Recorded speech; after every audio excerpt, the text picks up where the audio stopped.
When it comes to oysters, Australia's oceans and estuaries produce the biggest and the best. The largest is the Pinctada maxima, otherwise known as mother of pearl. The giant oyster is native to Australia's northwest, where it grows on the ocean floor and is collected by divers to grow cultured pearls. The cultured pearl industry was started by the Japanese in the 1930s and has now grown into a multi-million-dollar industry.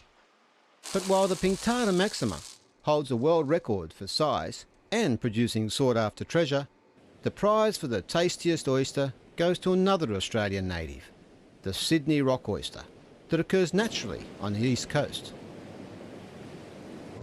For Gary Rodley, Sydney rocks have given him a taste for a new way of life. Had a bit of a midlife crisis about 20 years ago or so, and I was working in an office in town and stumbled upon the oyster farm. It happened to be for sale. Decided mucking around in boats sounded a lot more fun, so it was probably my lucky moment, I think.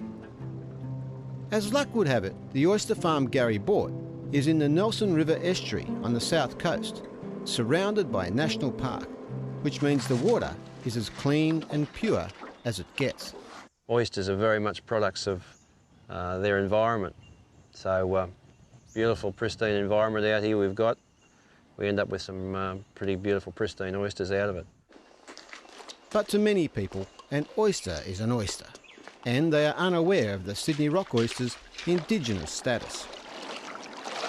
It's the true blue Australian oyster, the Sydney rock oyster, and this is the same oyster that when Captain Cook arrived, I think he noted in his journal that the oysters were small but very sweet to the taste, and that's the same Sydney rock oyster we're growing now.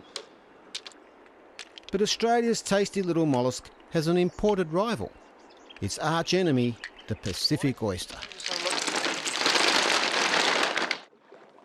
Pacific oysters are native to Japan and were introduced into Australia around the 1950s.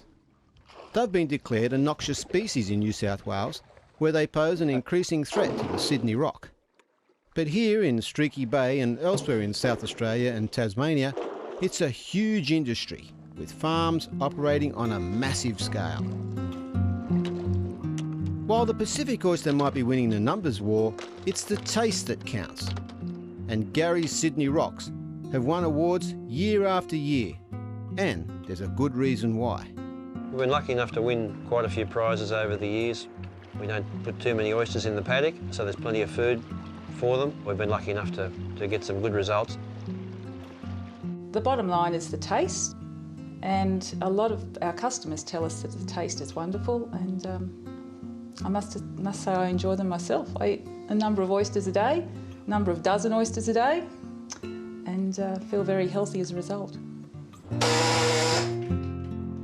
Gary's oyster operation is a family affair, which he runs from his home in Tathra. Put the cover on now, I'm home! And while they're in big demand all over Australia, he hangs on to a few for the locals and those in the know. So, if it's a mollusk making your appetite moister, go native for the taste of a Sydney rock oyster. But if your taste buds are happy with something less specific, there's always the imported Pacific.